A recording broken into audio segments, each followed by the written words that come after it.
Hello बच्चों, चलिए start करते हैं क्वेश्चन। ये हमारे पास जो क्वेश्चन है ये सैम्पल पेपर का क्वेश्चन है, ठीक है। तो हमारे पास क्या है, ये फंक्शन है हमारे पास, इसका इंटीग्रेशन करना है। तो जो न्यूमरेटर है उसे हम क्या ऐसे ब्रेक करके लिख सकते हैं, क्या है हमारे पास x-3 है। x-3 को हम क्या ऐसे लिख सकते हैं, x-1 -2। अब इसे ऐड करो, माइनस माइनस क्या हो जाएगा, माइनस के 3 आ जाएगा, यही आ जाएगा। तो ऐसे ब्रेक करके हम लिख सकते हैं क्या, बिल्कुल लिख सकते हैं। तो हमने यहाँ ब्रेक करके लिख दिया है ना। ये तो जो डिनोमिनेटर है एज इट इज रहा। अब क्या करते हैं, ये तो टोटल के नीचे है तो इसका मतलब ये इसके साथ भी अलग सेपरेट हो जाएगा, इसके साथ भी अलग सेपरेट हो जाएगा। तो इसके साथ अलग सेपरेट किया, x-1 e⁻x पूरे के साथ मल्टीप्लाई है तो e⁻x अपॉन ये एज इट इज। उसके बाद -2 के साथ सेपरेट होगा। तो -2 क्या है, कांस्टेंट है तो इसे बाहर लिख लिया, e⁻x अपॉन में ये आ गया, ठीक। उसके बाद ये इससे कैंसिल हो गया, x-1 है तो पावर क्या बची, 2 बची, माइनस ये एज इट इज रखा। उसके बाद आप देखो कि e⁻x जो है वो कॉमन आ रही है तो e⁻x हमने ले ली कॉमन।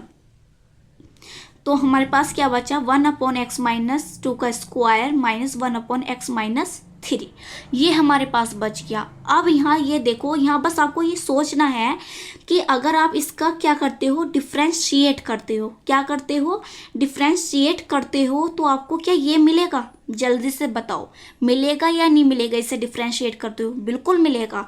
तो apply the integration by parts formula. क्या होता है कि इंटीग्रेट करें, e⁻x है हमारे पास, ठीक है, ब्रैकेट fx अगर हम ये मानते हैं, ठीक है, अगर fx ये मानते हैं तो f' हमारे पास क्या आ जाए, ये आ जाए।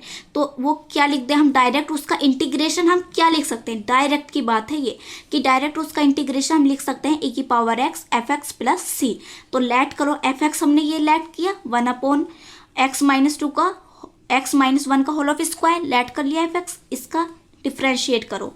तो ये देखो, ये पावर जो है अगर ये अपोन में है, पॉजिटिव है, ऊपर जाएगी तो पावर क्या बनेगी, निगेटिव बनेगी। और डिफ्रेंशिएट क्या होता है, इसकी पावर जो है वो आगे आ जाती है और उसमें 1 क्या होता है, सब्ट्रैक्ट हो जाता है। डिफ्रेंशिएट पढ़ा है ना कि 1 क्या होता है, सब्ट्रैक्ट कर देते हैं। तो -2x-1 और माइनस माइनस प्लस 3। अब ये पावर ऊपर निगेटिव है ना, ये बन गया। और x का क्या हो गया, 1 हो गया। अब ये पावर जो है वो निगेटिव है, अपोन में आएगा, क्या आएगा, प्लस आएगा, -2 बचा ऊपर। तो अब आप खुद देखो, इसे देखो और इसे देखो, -2/x-1 का क्यूब मिल गया आपको, बताओ सेम आ गया। तो क्या कह सकते हैं, हम कह सकते हैं कि the expression match the required form, बिल्कुल मैच हो रहा है कि f' कर रहे हैं तो fx क्या कर रहे हैं, तो उसका डिफरेंशिएट प्रेजेंट है इसमें, fx जो फंक्शन है उसका डिफरेंशिएट भी यहाँ प्रेजेंट है। तो इसे हम क्या लिख सकते हैं, इक्वल टू e⁻x लिखी, fx क्या माना, 1/x-1 का होल ऑफ स्क्वायर। तो यहाँ 1 है, 1 की मल्टीप्लाई होगी तो ये आएगा x-1 का होल ऑफ स्क्वायर। तो ये हमारा आंसर आ गया है, ठीक है। इंपॉर्टेंट क्वेश्चन है, अच्छे से आपको सॉल्व कर लेना है, समझना है। वीडियो को लाइक करो, शेयर करो, सब्सक्राइब करो चैनल को।